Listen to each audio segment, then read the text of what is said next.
जय हिंद दोस्तों, आपका हमारे चैनल स्टडी विद गोला सर में स्वागत है। स्टडी विद गोला सर में आपका स्वागत है। आइए आज हम बात करते हैं। आज का हमारा टॉपिक क्या हो जाएगा? संविधान निर्माण। क्या हो जाएगा बच्चा? संविधान निर्माण हो जाएगा। इससे पहले आपने देखा था कि हमारे भारत में संविधान सभा की क्या हुई थी?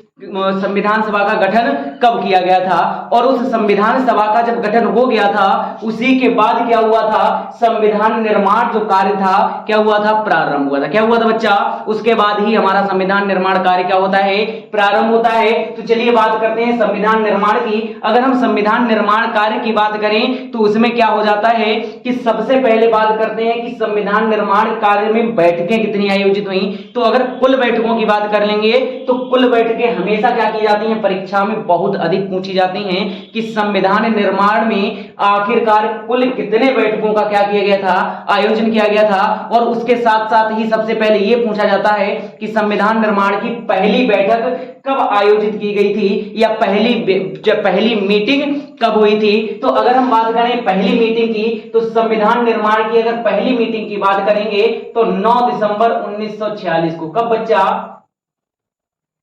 9 दिसंबर 1946 को क्या होता है? संविधान की क्या होती है? पहली बैठक का आयोजन होता है। क्या होता है? संविधान की पहली बैठक आयोजित की जाती है, या फिर संविधान की क्या होती है? पहली सभा आयोजित की जाती है, या फिर पहली मीटिंग क्या की जाती है? आयोजित की जाती है। और इस पहली मीटिंग में ही क्या किया जाता है? 9 दिसंबर 1946 को संविधान सभा के क्या थे? जो वरिष्ठ नागरिक थे। क्या थे बच्चा? वरिष्ठ नागरिक थे। वरिष्ठ नागरिक का मतलब जिनकी उम्र सबसे अधिक थी, उन्हीं वरिष्ठ नागरिक को क्या किया गया था? संविधान सभा का क्या किया गया था? अस्थायी अध्यक्ष बनाया गया था। और ये परीक्षा में क्या किया गया है? कई बार पूछा जाता है कि संविधान सभा का अध्यक्ष कौन था। अगर सीधे से ये पूछे कि संविधान सभा का प्रथम अध्यक्ष कौन था, तो जो अस्थायी अध्यक्ष था, कौन था? अस्थायी अध्यक्ष था, वही प्रथम अध्यक्ष पे लगा करके आएंगे। क्या करेंगे? वही हमारे प्रथम अध्यक्ष होंगे। अगर ये पूछे कि संविधान सभा का अस्थायी या फिर स्थायी अध्यक्ष कौन होगा, तो स्थायी की अगर बात करेंगे तो स्थायी चेंज हो जाते हैं और अस्थायी क्या हो जाते हैं? अलग हो जाते हैं। अगर केवल ये कहे कि संविधान सभा का प्रथम अध्यक्ष कौन होता है, तो जो प्रथम अध्यक्ष या फिर जो अस्थायी अध्यक्ष थे, वही हमारे क्या हो जाते हैं? प्रथम अध्यक्ष हो जाएंगे। तो अगर हम बात करें किसकी? संविधान सभा के वरिष्ठ नागरिक जो थे, कौन से? सच्चिदानंद सिन्हा। कौन हो जाएंगे? डॉक्टर सच्चिदानंद सिन्हा। इन्हीं को क्या किया गया था? सच्चिदानंद सिन्हा जो हो जाएंगे, यही क्या थे? संविधान सभा के प्रथम अध्यक्ष या फिर अस्थायी अध्यक्ष चुना गया था। यही क्या हो जाएंगे? संविधान सभा के प्रथम अध्यक्ष हो जाएंगे, या फिर इन्हीं को किस नाम से? अस्थायी अध्यक्ष भी इन्हीं को क्या किया गया था? चुना गया था। अस्थायी अध्यक्ष की अगर बात करेंगे तो अस्थायी अध्यक्ष भी कौन थे? सच्चिदानंद सिन्हा हो जाएंगे। कौन हो जाएंगे? सच्चिदानंद सिन्हा हो जाएंगे। अगर हम बात करें संविधान सभा की दूसरी बैठक की, तो दूसरी बैठक की अगर हम बात करेंगे, कौन सी हो जाएगी? पहली बैठक। और अगर दूसरी बैठक की बात करें तो दूसरी बैठक का आयोजन इसके जस्ट 2 दिन बाद, यानी कि कब? 11 दिसंबर 1946 को क्या हुई थी? दूसरी बैठक का आयोजन किया गया था। क्या किया गया था? दूसरी बैठक का आयोजन किया गया था। और इस दूसरी बैठक में ही क्या किया गया था? जो हमारे डॉक्टर सच्चिदानंद, वो डॉक्टर कौन थे? राजेंद्र प्रसाद। कौन हो जाएंगे? डॉक्टर राजेंद्र प्रसाद को क्या किया गया था? इस दूसरी बैठक में अस्थायी अध्यक्ष से हटा करके किसको? सच्चिदानंद सिन्हा को, डॉक्टर राजेंद्र प्रसाद को क्या किया जाता है? स्थायी अध्यक्ष चुना जाता है। क्या चुना जाता है? स्थायी अध्यक्ष जो चुना जाता है, किसे चुना जाता है? डॉक्टर राजेंद्र प्रसाद को। और कब चुना जाता है? 11 दिसंबर, यानी कि दूसरी बैठक में ही 11 दिसंबर 1946 को क्या किया जाता है? डॉक्टर राजेंद्र प्रसाद, कौन? डॉक्टर राजेंद्र जो प्रसाद थे, उन्हें क्या किया जाता है? स्थायी अध्यक्ष चुना जाता है। वहीं अगर हम बात करेंगे तीसरी बैठक किसकी? संविधान सभा की। अगर हम तीसरी बैठक की बात करेंगे तो तीसरी बैठक की अगर बात करें तो तीसरी बैठक कब आयोजित की गई थी? 13 दिसंबर 1946 को। कब बच्चा? 13 दिसंबर 1946 को क्या किया गया था? तीसरी बैठक आयोजित की गई थी। और इस तीसरी बैठक में ही जो हमारे कौन थे? पंडित जवाहरलाल नेहरू। कौन हो जाएंगे? पंडित जो नेहरू, जवाहरलाल नेहरू जो हो जाएंगे, उन्होंने क्या किया था? भारतीय संविधान का उद्देश्य प्रस्ताव, या इसी को हम किस नाम से? उद्देशिका के नाम से जानते हैं। क्या किया था इन्होंने? उद्देश्य प्रस्ताव। क्या था? उद्देश्य प्रस्ताव हो जाएगा। और दूसरे की अगर हम बात करें, इसी को किस नाम से जानते हैं? उद्देशिका के नाम से जानते हैं। किस नाम से? उद्देशिका के नाम से जानते हैं। इसी को क्या किया था? संविधान जो मेंबर्स थे, यानी कि संविधान जो सभा थी या संविधान समिति थी, उसके समक्ष क्या किया था? पेश किया था, प्रस्तुत किया था। क्या किया था? इसको 13 दिसंबर 1946 को क्या? संविधान सभा के समक्ष क्या किया था? प्रस्तुत किया था। और इसी उद्देश्य प्रस्ताव को, इसी उद्देशिका को क्या किया था? हमारी जो संविधान सभा थी, क्या थी? जो संविधान सभा थी, उसने क्या किया था? इसी उद्देश्य प्रस्ताव को कब आगे चल करके, कब? 22 जनवरी 1947 को। कब? 22 जनवरी 1947 को क्या कर दिया? जो संविधान सभा थी, उसने सर्वसम्मति से क्या कर दिया? इसको पारित कर दिया। क्या कर दिया? सर्वसम्मति से, सर्वसम्मति से क्या कर दिया? इसको पारित कर दिया। यानी कि सभी लोगों ने मिलकर के क्या कर दिया? इस प्रस्ताव को पारित कर दिया। ये वही उद्देश्य प्रस्ताव है, ये वही उद्देशिका है, जब आगे चल करके यही क्या बनती है? भारत की संविधान की प्रस्तावना। ये वही उद्देश्य प्रस्ताव या फिर उद्देशिका हो जाएगी, जो आगे चल करके क्या बनती है? संविधान के, हमारे भारतीय संविधान की क्या बनती है? प्रस्तावना बनती है। तो इसको कब? 22 जनवरी 1947 को। कब बच्चा? 22 जनवरी 1947 को क्या करते हैं? इसको सर्वसम्मति से वापस क्या कर दिया? पारित कर दिया जाता है। जो डेट्स हम लिखा रहे हैं, क्या बच्चा?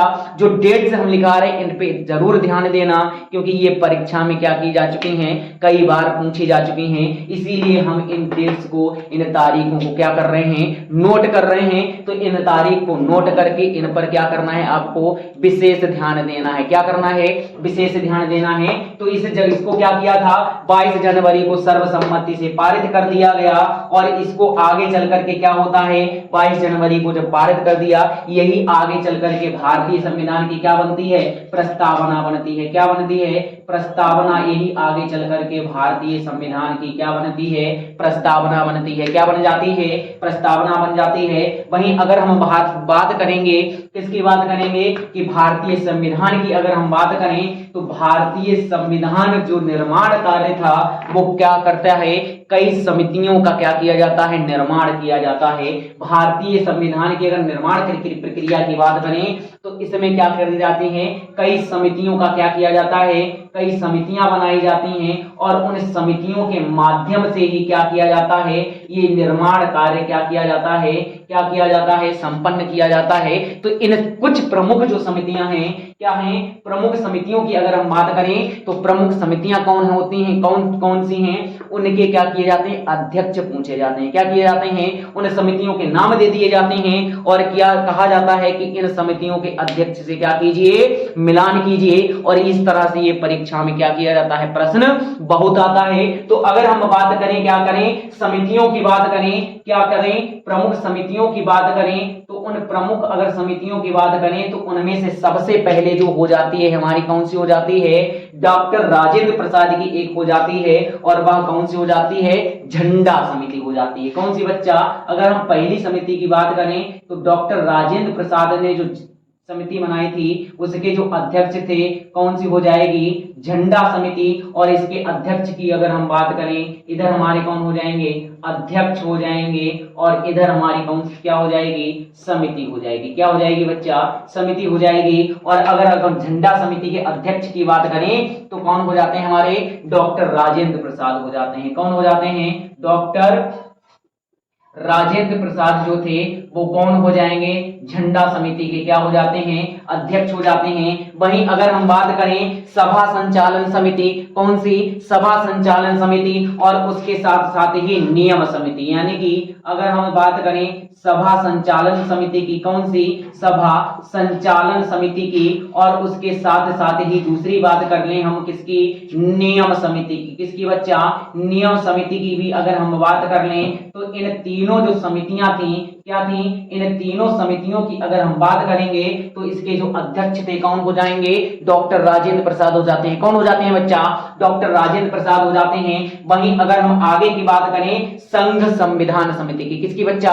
अगर हम संघ संविधान की बात करें चौथी समिति हो जाती है कौन सी हमारी, संघ संविधान समिति, कौन सी हो जाती है, संघ संविधान समिति हो जाती है, संघ संविधान समिति हो जाती है, और उसके साथ साथ ही हो जाती है संघीय शक्ति समिति। अगर हम बात करें अगली की तो कौन सी हो जाती है, संघीय शक्ति समिति की भी अगर हम बात कर लें, क्या बच्चा, संघीय शक्ति समिति की भी अगर हम बात कर लें तो इन दोनों समितियों के जो अध्यक्ष हो जाते हैं कौन हो जाते हैं, पंडित जवाहरलाल नेहरू। कौन हो जाते हैं बच्चा, पंडित जवाहरलाल नेहरू हो जाएंगे। वहीं अगर हम बात कर लें किसकी, किसकी बात कर लें, प्रांतीय संविधान समिति की बात करें, किसकी बात करें, अगर हम प्रांतीय संविधान समिति की बात करें तो प्रांतीय संविधान समिति के जो अध्यक्ष हो जाएंगे कौन हो जाते हैं, हमारे सरदार वल्लभ भाई पटेल। कौन बच्चा, प्रांतीय संविधान समिति की बात करें, किसकी बात करें,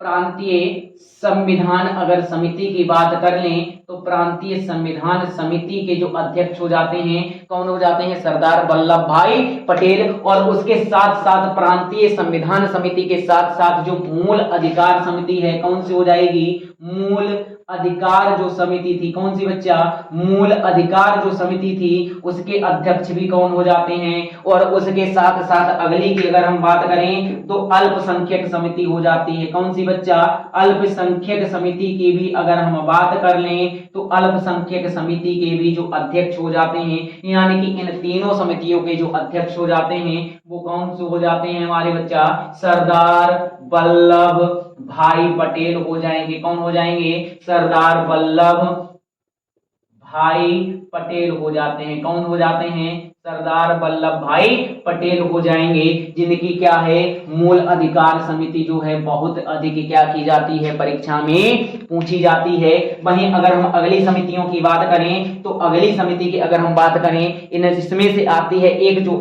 जिसके अध्यक्ष थे कौन थे, जेबी कृपलानी थे। कौन थे, जेबी कृपलानी। और वह समिति कौन सी थी, मूल अधिकार, कौन सी बच्चा, मूल अधिकार उप समिति हो जाएगी। कौन सी बच्चा, मूल अधिकार उप समिति। इसमें क्या होता है, आपका कंफ्यूजन बहुत रहता है कि मूल अधिकार समिति और दूसरी मूल अधिकार उप समिति। अगर केवल अधिकार समिति आए तब हमारे कौन, सरदार वल्लभ भाई पटेल। अगर उप समिति लग के आ जाए तो उप समिति के जो अध्यक्ष थे कौन हो जाते हैं, जेबी कृपलानी। कौन बच्चा, जेबी कृपलानी हो जाएंगे। कौन हो जाएंगे, जेबी कृपलानी हो जाएंगे। कौन हो जाएंगे बच्चा, जेबी कृपलानी हो जाएंगे। वहीं अगर हम बात कर लें आगे की, इसकी बात कर लें,